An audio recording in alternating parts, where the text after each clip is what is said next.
Du Conseil extraordinaire des ministres, nous sommes disposés à répondre à quelques questions. Vous avez indiqué dans le communiqué tout à l'heure qu'il y avait eu 3 assaillants qui avaient été tués. Hier, on parlait de 6. Les 6 sont confirmés, où sont passés les 3 autres? Écoutez, simplement qu'aujourd'hui, le communiqué du Conseil, lui, il est précis et il est sur la base de l'identification qui est en cours des personnes décédées. Hier, évidemment, sur le théâtre des opérations, dans le feu de l'action, un certain nombre d'informations ont été données. Mais après, on fait des recoupements et on regarde exactement les personnes décédées, identifiées à la morgue. Et sur la base de cela, nous donnons le chiffre exact qui est 3. Donc, il faut être transparent. Et il n'y a pas de gêne à cela, il n'y a pas de raison de dire que c'est vrai, il y a eu un glissement, mais c'est dû au fait que hier, dans le théâtre des opérations, il y a eu des informations qui ont été données, mais après vérification des identités précises des personnes décédées à la morgue, le communiqué du Conseil donc, donne l'information qu'il y a 3 terroristes qui ont été tués. C'est le nombre total des terroristes ou il y en avait d'autres? Parce que certains témoins disent avoir vu 5 terroristes. Est-ce que vous savez le nombre exact de terroristes? Ce que je peux dire, vous savez, il faut être dynamique et transparent. À l'heure où je vous parle, nous menons des enquêtes, le ratissage profond se poursuit.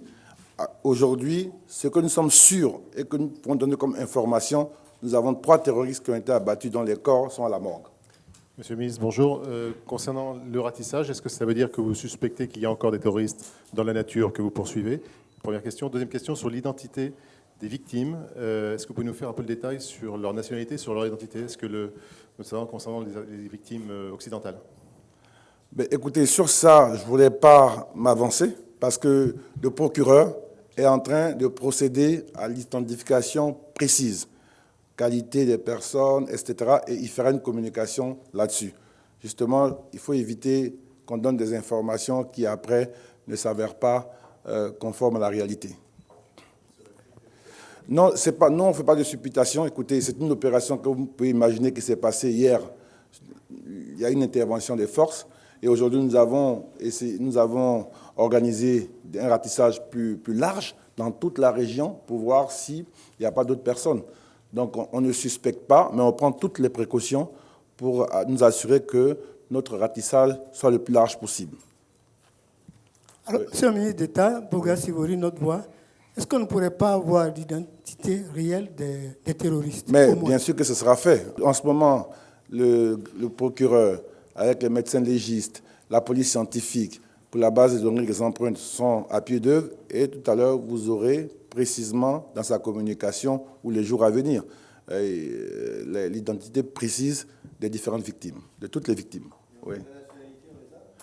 Écoutez, on a quelques nationalités, mais je préfère que cette communication précise vienne du procureur parce que là, on a souvent confondu couleur de peau et nationalité.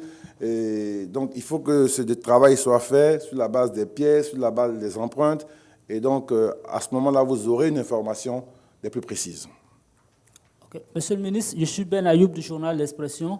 Il y a également une information qui fait état de ce que l'ambassadeur des États-Unis devait arriver à Grand-Bassam. Il aurait pu être la cible de ces terroristes-là. Est-ce que toujours on peut avoir quelque chose sur le mobile? Parce qu'il s'agit là de savoir est-ce que c'était lui qui était la cible ou bien il s'agit vraiment d'un acte isolé. Ça, c'est la première question. La deuxième, c'est de savoir au niveau des ratissages qui se passent en ce moment, est-ce qu'on peut avoir une idée à peu près du nombre de personnes qui ont pu être arrêtées jusqu'à aujourd'hui? Je vous remercie. Écoutez, sur la première question, je n'ai pas cette information. Je n'ai pas l'information que l'ambassadeur des États-Unis était visé. Sur la deuxième, écoutez, dans le cas des ratissages, il y a des personnes qui ont été arrêtées qui présentent des profils donc, qui pourraient faire penser qu'ils ont un lien avec l'équipe. Donc, il faut faire des enquêtes, des recoupements, et au fur et à mesure de l'enquête, le procureur donnera des informations. Bonjour, Monsieur le ministre. Je suis Baudelaire Mieux de l'Alliance américaine Bloomberg du magazine Jeune Afrique. Hier, à la télévision, vous avez dit que sur la scène du crime, vous avez un élément qui pourrait vous amener très loin dans l'enquête, à savoir un téléphone portable. Est-ce que vous confirmez cette information? Et je voudrais aussi ajouter pour dire, aujourd'hui, avec l'activation du plan antiterroriste, à quoi les Ivoiriens doivent s'attendre? Est-ce que ça sera un état de siège comme ce que les Français ont vécu après les attentats de l'année dernière? Bien, écoutez, je vous confirme évidemment que nous avons quelques éléments qui, nous pensons, vont nous permettre d'aller très loin dans l'investigation, tel le téléphone portable qui effectivement appartient à un des terroristes. Et les traitements et les résultats seront transmis au procureur de la République. Ensuite, la deuxième question, c'était... Non, nous avons le pacte rouge, c'est un plan qui met en avant un niveau de surveillance de certains sites dits stratégiques et de certains établissements qui accueillent du public. Donc ce plan, évidemment, est déroulé depuis quelque temps. Ce n'est pas un état de siège, mais vous pourrez voir plus de forces de sécurité aux abords des hôtels, aux abords des écoles, etc. C'est juste ce niveau de vigilance qui monte d'un cran, et avec aussi une posture d'intervention qui est plus marquée. Oui, je vous en prie. Excellence, Ange Hermaniani, TV5 Monde. Je voudrais savoir, est-ce que vous avez appris qu'hier, dans la nuit d'hier à aujourd'hui, il y a eu des pillages à l'hôtel La Paillote? Je n'ai pas cette information. Ah, voilà, je vous la donne. Ben, écoutez, je pense qu'après le conseil, je vais certainement que les services l'ont et que ce dossier est en traitement. Comme étant en conseil, vous imaginez que depuis ce matin, on n'a pas arrêté. Vous avez vu qu'on avait d'abord, ce matin à 8 h, une réunion du comité interministériel de lutte contre le terrorisme. Après, nous avons eu un conseil de sécurité présidé par le président et immédiatement, nous avons eu le conseil des ministres. Certainement que cette information est sur mon bureau, donc dans mon retour, je pourrai l'approprier. Vous êtes inquiète de l'impact de cette attaque sur l'économie de la Côte d'Ivoire? Ben, écoutez, évidemment, c'est le but recherché, mais nous avons confiance en la capacité de notre pays, qui a des ressorts puissants à travers la force de son peuple, de ses populations, de rebondir. Le but des terroristes, c'est ça, c'est que nous fait peur. Le but, c'est comme ça, terroristes, s'aimer la terreur, inspirer la terreur, faire peur. Et comme je le disais hier, la première réponse, c'est de ne pas avoir peur. C'est vrai, et la vie continue, et les Ivoiriens vont montrer, vous allez voir leur sursaut. C'est vrai, nous sommes dans le deuil, nous sommes dans le recueillement, mais nous demeurons debout, parce que notre pays est un pays qui est en chantier, c'est un pays qui progresse, et la confiance sur laquelle les investisseurs se basent ne repose pas sur un événement, c'est sur du long terme. Et ce qui est important, qu'il faut noter, c'est la capacité d'organisation des forces et leur capacité de réaction. On voit bien que ça et là, il peut y avoir un axe sporadique, mais le système sécuritaire n'est jamais délicté. Donc il y a toujours un niveau de présence, une posture qui est rassurante. Et vous avez vu hier, je ne veux pas faire de comparaison avec ce qui s'est passé dans d'autres pays, mais dans certains attentats, même dans des pays développés, 6 heures, 8 heures de temps après, on était à se demander ce qui se passait. Nous, après 3 heures, l'opération, j'ai envie de dire, était complètement terminée et c'était des ratissages. Donc c'est très important.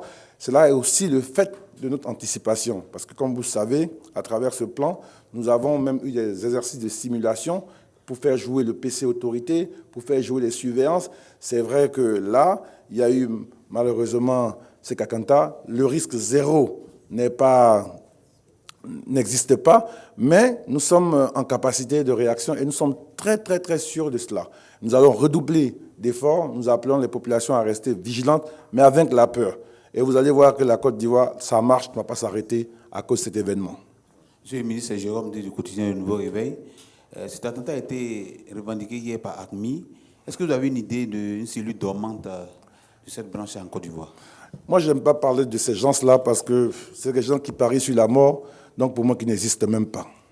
Notre travail, c'est de défendre le pays. Donc, qu'est-ce que vous voulez qu'on épilogue? Vous savez, on fait leur jeu. Ils cherchent, c'est des gens qui sont à la recherche de publicité. Ils veulent qu'on parle d'eux, qu'on reparle d'eux, et ça nourrit leur existence. Moi, je suis contre cette approche des choses. Moi, ma responsabilité avec mes collègues, c'est de protéger nos populations. Et quel que soit l'ennemi en face, il faut protéger nos populations. Je ne cherche pas à savoir, c'est pour ça qu'il ne faut pas se laisser influencer par leur communiqué. Tout cela participe d'un art de manipulation qu'ils ont parfaitement maîtrisé. Monsieur le ministre, quelle appréciation faites-vous du choix de la ville de Grand-Bassam par les terroristes? C'est une ville touristique. Et nous, aujourd'hui, notre plan de surveillance va au-delà de Grand-Bassam, c'est Abidjan, c'est tous les endroits que nous avons identifiés comme zones sensibles, zones ciblées selon les profils de ces attentats-là. Jean-Jacques Varol, Vox Africa. Déjà, j'aimerais féliciter le gouvernement ivoirien pour sa promptitude, évidemment, quant au règlement de cette affaire. Contrairement à ce qui s'est passé au Mali et au Burkina, on n'a pas eu besoin d'intervention de forces étrangères. Maintenant, pourrait-on, on en vient à se demander, puisqu'il y a eu le gala de la Première Dame la veille de ce qui s'est passé, de cet attentat terroriste, est-ce que c'est pas parce que les invités, justement, de ce gala étaient à Bassam qu'on a eu un déploiement du CCDO qui a pu réagir rapidement, ou bien on aura constamment, évidemment, ce type de déploiement dans des régions comme Bassam et Assini ou Jacquesville? Comment seront protégés nos sites balnéaires? Et vous avez parlé du déploiement pour la lutte contre le terrorisme. C'est combien de militaires, de gens en armes qui seront déployés sur le terrain pour cette lutte-là contre le terrorisme?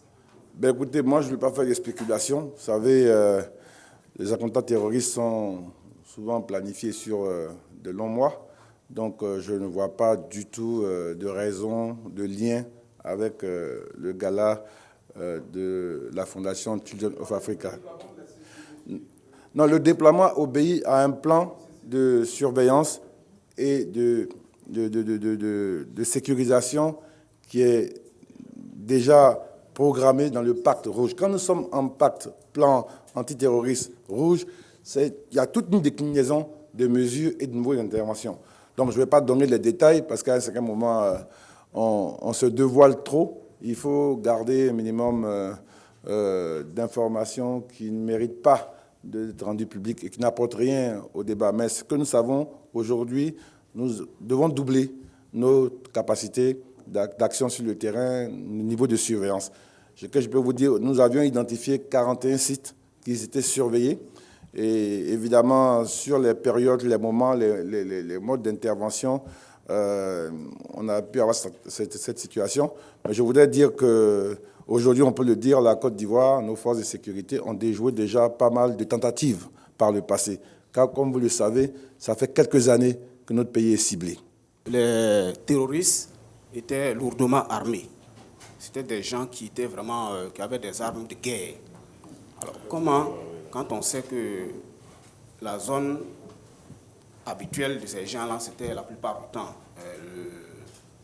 les zones sahéliennes et autres, comment est-ce qu'on peut comprendre qu'ils parviennent à traverser toute la Côte d'Ivoire jusqu'à ce que l'attaque se fasse au niveau du littoral? Est-ce qu'on peut parler de défaillance? Première question. Et puis, ceux qui ont été attaqués, est-ce qu'on peut avoir une idée sur la nationalité des victimes? Voilà, donc je parle des victimes. Hein. Voilà. Combien de Français, combien d'Ivoiriens, combien de, en tout cas, autres nationalités figurent parmi les victimes? Ben écoutez, vous aurez, pour la seconde question, comme j'ai dit, les informations au fur et à mesure que le procureur sera en mesure. Parce que là, on rentre dans l'information judiciaire. Et vous savez, c'est très précis. Et ça obéit à un certain nombre de procédures, des protocoles. Donc, le garde des Sceaux ou le procureur donnera les informations en temps voulu. Sur la question, c'est vrai, les Kalachnikov sont considérés comme des armes de guerre, mais vous savez qu'avec les différentes crises, il y a une prolifération de ces armes-là. Nous avons beaucoup travaillé à récupérer toutes les armes en circulation, mais évidemment, il en reste encore, donc nous devons poursuivre nos efforts. Et c'est vrai qu'à chaque fois que nous avons un tel événement, nous devons redoubler d'efforts. Ça nous interpelle forcément. Ça nous interpelle à accroître notre concentration, notre capacité de travail. Mais il ne faut pas être défaitiste, il ne faut pas se donner le sentiment que c'est la fin du monde, parce que c'est vraiment au-delà des personnes qui sont tuées, c'est vraiment un combat entre des gens qui parient sur la vie et ceux qui parient sur la mort. Et vous savez, le monde, la vie n'existerait pas si on les laissait déjà gagner ce combat-là au niveau du mental. Et ce que nous souhaitons, et le message du gouvernement, c'est que les Ivoiriens aient un mental fort, qu'ils aient confiance en leurs dirigeants. Je pense que nous avons réussi à circonscrire le bilan. Il aurait pu être plus lourd, parce que vous savez très bien qu'à cette période, sur la plage, ce n'est pas moins de 500 à 1000 personnes. Donc le fait d'être intervenu rapidement ne leur a pas permis d'aller plus loin. Et peut-être qu'ils avaient ciblé aussi d'autres endroits où il y aurait plus de pertes en vie humaine, mais les postures des défenses, etc., ont fait qu'ils n'ont pas pu. Donc nous allons continuer. Pour nous, il faut être très serein, il faut être très concentré, prendre la mesure de la situation et relever ces défis-là. Je vous remercie.